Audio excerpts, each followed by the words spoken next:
But in visiting with Kaiir Elam, what do you know about this fella, how he's doing, how he's fitting in, and the projection for what he can do for this team? Joe.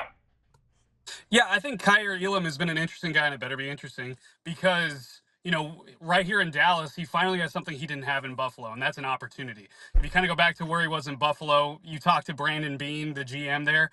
He admitted right after they traded him, like, "Hey, we didn't give him a fair shake. Like this trade, the fact that we're trading him before his rookie contract is up, that's on me. We're rooting for the world for him because we did not handle that correctly." And that's something Kaiir Elam kind of talked to me about a little bit too, and said that that's something they communicated to him. And when he found out that he got traded to Dallas, he said he wanted to cry because he was so excited just to have the opportunity to finally come in and compete. And that opportunity kind of comes from the fact that they're a little thin right now, a little injured. But if you kind of look at how the Cowboys have been doing things in that secondary right now, he's been the only constant. Deron Bland has moved outside to inside. They've had Israel McQuamu, Andrew Booth, Keemon Hall. The whole time, despite these shuffles, Kaiir Elam has been out there. And not only has he been consistently out there, he's been consistently playing well. He's had a pass breakup every single day of OTAs and minicamp so far. The last two minicamp practices, he's had two dropped interceptions, which he knows that he has to catch those. But the fact that he's still in the area and making plays on the ball, I still think that that's telling for a guy that couldn't get on the field much in Buffalo. So the other consistent thing about Kaiir Elam right now is Brian Schottenheimer talked about it. They have GPS trackers. Because they're trying to track effort, just like Rod Marinelli, run to the ball, all those things.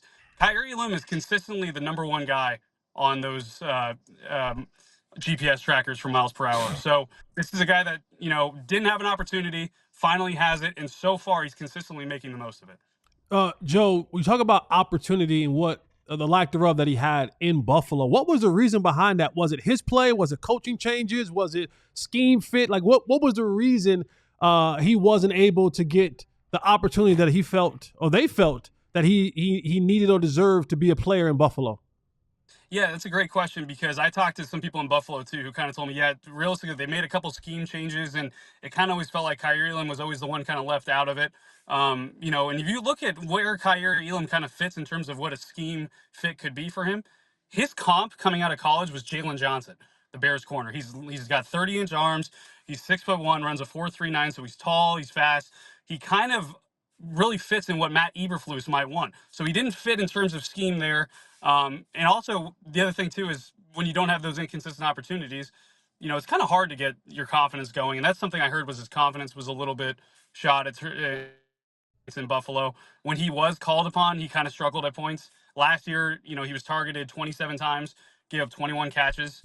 That included a pretty, bad performance in the playoff game against the Chiefs when he was called upon after the first quarter to come in. So he's a guy that, I think it just didn't work in Buffalo. That's one thing Brandon Beane talked about. Now he's has the consistency. He's hoping that he has the confidence, and I think he actually has a scheme fit with Matt Eberflus.